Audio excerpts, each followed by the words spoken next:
Assalamualaikum warahmatullahi wabarakatuh. Hai semuanya, perkenalkan nama saya Sela Mayori dari kelas 2019B Universitas Riau.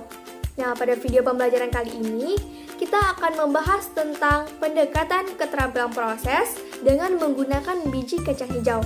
Happy and keep watching teman-teman. Nah, sebelum kita masuk lebih jauh lagi, sebaiknya kita mengetahui apa yang dimaksud dengan pendekatan keterampilan proses atau disingkat dengan PKP. Pendekatan keterampilan proses adalah suatu pengelolaan proses pembelajaran yang berfokus pada keterampilan fisik dan mental siswa yang dikembangkan dalam menumbuhkan fakta dan konsep serta menumbuhkan sikap untuk memperoleh nilai. Setiap pendekatan pasti memiliki beberapa keunggulan. Begitupun dengan pendekatan keterampilan proses. Nah, di sini pendekatan keterampilan proses memiliki 5 keunggulan. Yang pertama yaitu siswa terlibat langsung dengan objek yang nyata. Yang kedua, siswa menemukan sendiri konsep-konsep yang dipelajari. Yang ketiga, melatih siswa untuk berpikir lebih kritis. Yang keempat, melatih siswa untuk bertanya dan terlibat aktif dalam proses pembelajaran. Dan yang terakhir, yang kelima, yaitu mendorong siswa untuk menemukan konsep-konsep baru. Kemudian, kita masuk pada pentingnya pendekatan keterampilan proses. Pentingnya pendekatan keterampilan proses yaitu terbagi menjadi 5 alasan. Alasan pertama, perkembangan ilmu pengetahuan berlangsung secara cepat. Yang kedua, siswa mudah memahami konsep apabila kegiatan pembelajaran menyajikan atau memberikan contoh yang konkret atau benda nyata. Yang ketiga yaitu penemuan ilmiah bersifat tentatif. Lalu, alasan keempat pentingnya pendekatan keterampilan proses yaitu tugas guru bukanlah memberikan pengetahuan, melainkan menyiapkan situasi, menggiring anak untuk bertanya, mengamati, mengadakan eksperimen, serta menemukan fakta dan konsep sendiri. Dan alasan yang kelima yaitu dalam proses belajar mengajar, pengembangan konsep tidak dilepaskan dari pengembangan sikap dan nilai dalam diri anak-anak didik.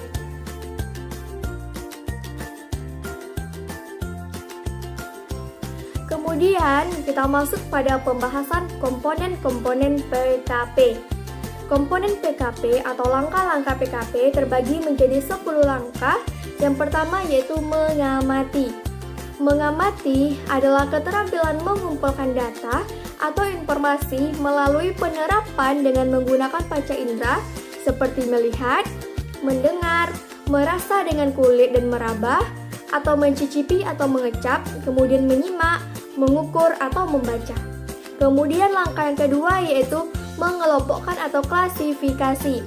Adalah keterampilan mengklasifikasi benda, kenyataan, konsep, nilai, tujuan, atau keterampilan tertentu. Kemudian kita masuk pada langkah yang ketiga yaitu menginterpretasikan. Adalah keterampilan menginterpretasikan sesuatu berupa benda, kenyataan, peristiwa, konsep, atau informasi yang telah dideteksi atau dikumpulkan melalui pengamatan, perhitungan, pengukuran, penelitian sederhana, atau eksperimen. Kemudian langkah yang keempat yaitu prediksi. Prediksi adalah keterampilan mengantisipasi atau menyimpulkan sesuatu hal yang akan terjadi pada waktu yang akan datang berdasarkan pemikiran atas kecenderungan atau pola tertentu atau hubungan antar data atau informasi. Kemudian, langkah yang kelima yaitu hipotesis. Hipotesis adalah jawaban sementara terhadap masalah yang masih bersifat praduga karena masih harus dibuktikan kebenarannya. Dugaan jawaban sementara merupakan kebenaran yang sifatnya sementara yang akan diuji kebenarannya dengan data yang dikumpulkan melalui penelitian. Lalu kita masuk pada langkah PKP yang keenam yaitu mengendalikan variabel. Mengendalikan variabel adalah mengendalikan objek yang akan kita teliti. Kemudian langkah PKP yang ketujuh yaitu merencanakan dan melaksanakan penelitian. Pelaksanaan penelitian adalah proses pengumpulan data sesuai dengan desain atau rancangan penelitian yang telah kita buat. Pelaksanaan penelitian harus dilakukan secara cermat dan hati-hati karena berhubungan dengan data yang dikumpulkan dan kebenaran data penelitian tentu saja akan menentukan kualitas penelitian yang akan kita lakukan. Kemudian kita masuk pada langkah PKP yang ke-8 yaitu inferensi. Inferensi adalah keterampilan menyimpulkan sementara dari hasil pengamatan. Kesimpulan sementara didapat dari rumusan penjelasan hasil observasi yang kita lakukan. Kemudian kita masuk pada langkah PKP yang ke-9 yaitu mengaplikasikan. Mengaplikasikan adalah keterampilan menerapkan hasil yang sudah kita teliti. Kemudian langkah PKP yang terakhir yang ke-10 adalah mengkomunikasikan. Mengkomunikasikan adalah keterampilan perolehan baik proses maupun hasil belajar kepada orang lain dalam bentuk tulisan, gambar, gerak, tindakan, atau penampilan. Dengan demikian, dilaksanakan dengan cara berdiskusi, bercerita, mendeklamasikan, meramalkan, bertanya, merumuskan, mengarang, dan melaporkan termasuk kegiatan berkomunikasi.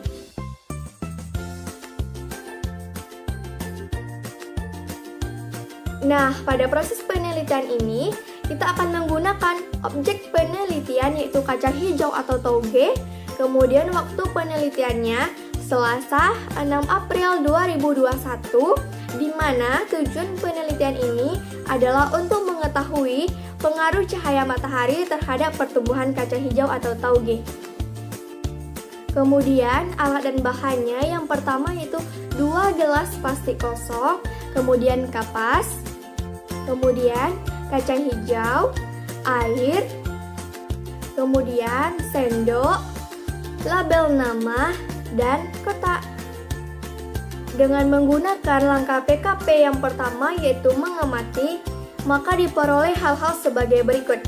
Tauge berakar tunggang, memiliki biji yang bersifat dikotil atau biji berkeping 2, memiliki 1 atau 2 daun, kemudian tulang daun menyirip dan menjari, dan yang terakhir yaitu mengandung vitamin E. Kemudian kita klasifikasikan tumbuhan kacang hijau atau tauge yaitu kingdomnya Plantae, divisinya Spermatophyta, subdivisinya yaitu Angiospermae, kelasnya Dicotyledon, ordonya Fabales, familinya Fabaceae, genusnya Phaseolus, kemudian spesiesnya Phaseolus radiatus L. Nah, prediksi kita atau perkiraan kita sebelum melaksanakan penelitian terhadap pengaruh sinar matahari terhadap tanaman kacang hijau atau tauge, yaitu prediksi yang pertama, kacang hijau atau tauge yang diletakkan di tempat gelap atau tidak terkena cahaya matahari akan tumbuh dengan lambat dan pertumbuhannya yang buruk. Kemudian prediksi yang kedua, kacang hijau atau tauge yang diletakkan di tempat terang atau terkena cahaya matahari akan tumbuh dengan cepat dan pertumbuhannya yang baik.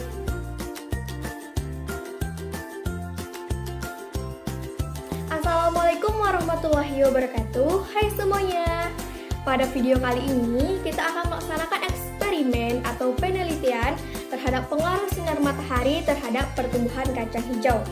Sebelum kita melaksanakan eksperimen ini, sebaiknya kita mengetahui bahwa setiap makhluk hidup pasti mengalami pertumbuhan dan perkembangan. Begitupun dengan tanaman.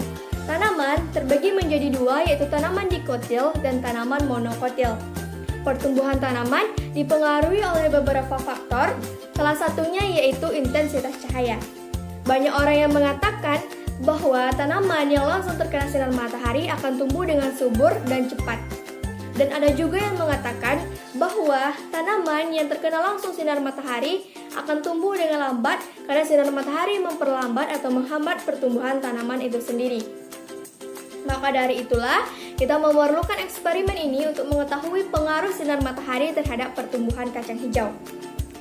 Kita harus mengetahui bahwa pertumbuhan adalah proses perubahan ukuran baik panjang maupun massa secara kuantitatif dari hasil yang dihasilkan dan bersifat irreversible atau tidak bisa kembali lagi. Sedangkan perkembangan adalah proses menuju kedewasaan yang secara kuantitatif dari perkembangan tubuh organisme. Pertumbuhan dan perkembangan itu diawali dengan perkecambahan, di mana perkecambahan terbagi menjadi dua, yaitu perkecambahan epigel dan perkecambahan hipogel. Epigel adalah apabila terjadi perbentangan antara ruas batang di bawah daun lembaga atau hipokotil. Sedangkan hipogel adalah apabila terjadi perbentangan antara ruas batang teratas sehingga daun lembaga ikut terangkat teratas di tanah. Nah, di sini kita akan melaksanakan eksperimen, yaitu di sini sudah ada alat dan bahannya, yaitu kaca hijau, air, sendok, kemudian ada kapas, kemudian 2 gelas plastik kosong, kemudian ada kotak, dan juga ada label nama untuk mengetahui perbedaannya nanti. Nah, di sini pertama-tama yang kita lakukan yaitu masukkan kapas ke dalam masing-masing botol yang kosong.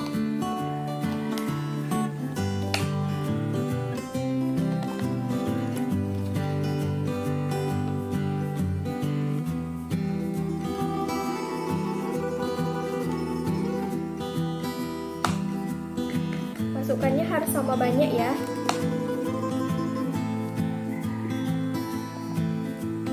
Kemudian kita masukkan 1 sendok biji kacang hijau ke dalam masing-masing.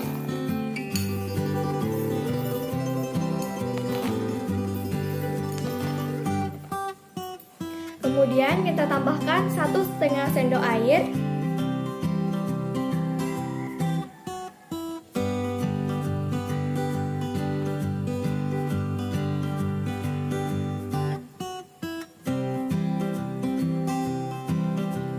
Setelah itu kita tambahkan labelnya.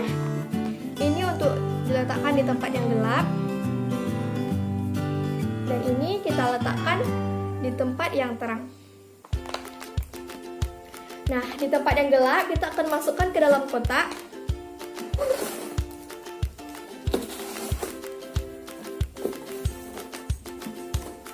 Dan untuk tempat di terang kita biarkan agar terkena sinar matahari. Nah, kemudian setelah itu kita akan mengamati dan jangan lupa untuk disiram setiap pagi dan sore harinya. Dan jangan lupa foto setiap hasil perkembangan tanaman kacang hijau. Nah teman-teman, dari kegiatan eksperimen atau penelitian yang telah kita lakukan, yaitu pengaruh sinar matahari terhadap pertumbuhan kacang hijau atau toge, maka diperoleh hasil seperti tabel berikut. Nah, di dalam tabel dapat kita lihat secara seksama bahwa terdapat perbedaan tinggi pertumbuhan kacang hijau atau toge yang kita letakkan di 2 tempat, yaitu di tempat terang dan di tempat gelap. Pada hari pertama, tinggi pertumbuhan kacang hijau atau toge di tempat terang yaitu 0 cm dan di tempat gelap juga 0 cm. Kemudian pada hari kedua, tinggi pertumbuhan kacang hijau atau toge yang kita letakkan di tempat terang 0,1 cm, sedangkan tinggi pertumbuhan kacang hijau atau toge di tempat gelap yaitu 2 cm. Pada hari ketiga, tinggi pertumbuhan kacang hijau atau toge di tempat terang yaitu 3 cm, sedangkan tinggi pertumbuhan kacang hijau atau toge pada tempat gelap yaitu 4 cm. Pada hari keempat, tinggi pertumbuhan kacang hijau atau toge yang kita letakkan di tempat terang yaitu 6 cm, sedangkan tinggi pertumbuhan kacang hijau atau toge yang kita letakkan di tempat gelap yaitu 9 cm. Pada hari kelima, tinggi pertumbuhan kacang hijau atau toge yang kita letakkan di tempat terang yaitu 11 cm, sedangkan tinggi pertumbuhan kacang hijau atau toge yang kita letakkan di tempat gelap yaitu 15 cm. Pada hari keenam, tinggi pertumbuhan kacang hijau atau toge yang kita letakkan di tempat terang yaitu 16 cm, sedangkan tinggi pertumbuhan kacang hijau atau toge yang kita letakkan di tempat gelap yaitu 19 cm. Kemudian pada hari terakhir, hari ke-7, tinggi pertumbuhan kacang hijau atau toge yang kita letakkan di tempat terang yaitu 20 cm, sedangkan tinggi pertumbuhan kacang hijau atau toge yang kita letakkan di tempat gelap yaitu 23 cm.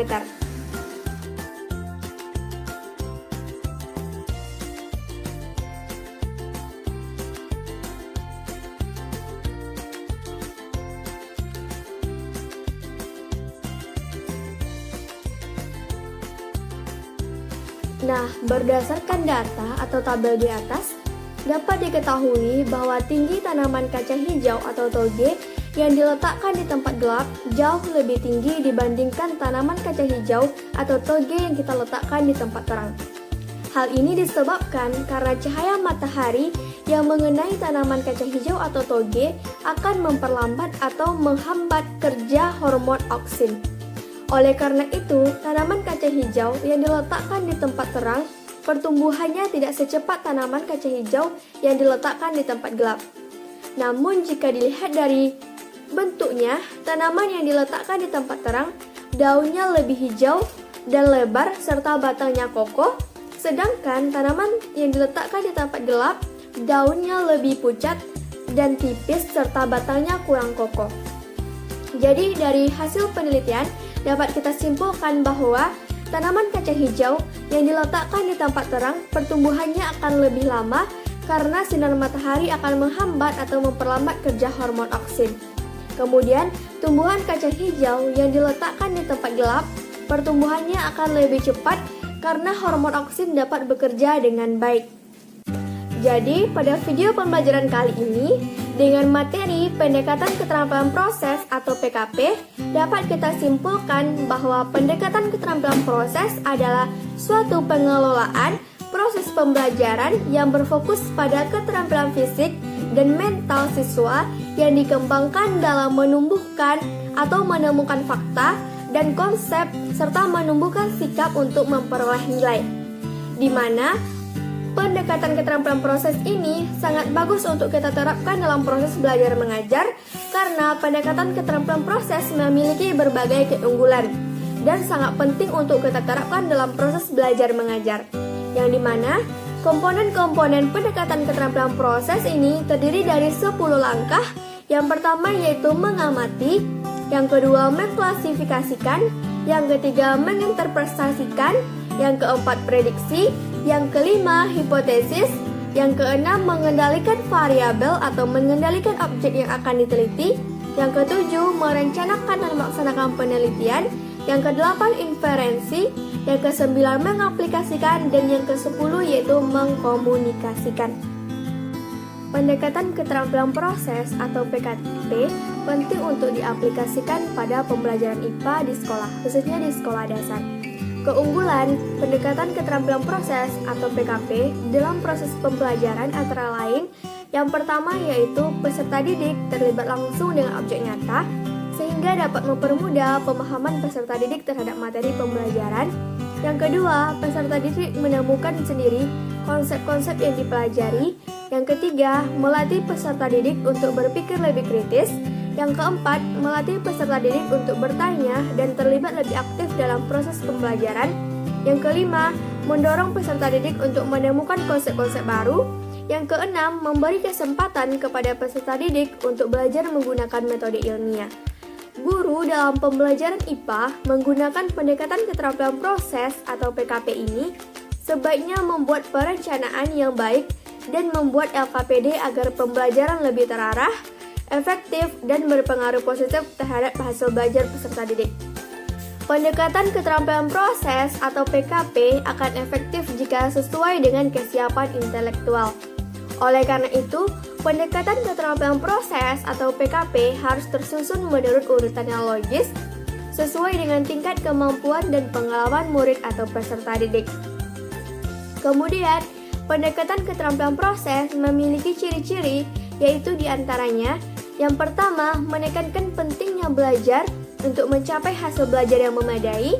Yang kedua, menekankan pentingnya keterlibatan siswa dalam proses belajar mengajar. Yang ketiga, adanya penekanan belajar dua arah. Yang keempat, adanya keterlibatan intelektual dan emosional. Yang kelima, adanya keikutsertaan siswa secara kreatif dalam proses belajar mengajar. Yang keenam, yang terakhir yaitu guru bertindak sebagai fasilitator dan koordinator kegiatan belajar siswa. Nah, cukup sekian pembelajaran kita pada video kali ini mengenai pendekatan keterampilan proses dengan menggunakan biji kacang hijau terhadap pengaruh cahaya matahari dengan tumbuhan tauge atau kacang hijau, Semoga bermanfaat dan dapat dipelajari serta dapat dipahami. Dan sampai bertemu lagi pada video pembelajaran selanjutnya. Terima kasih. Dadah.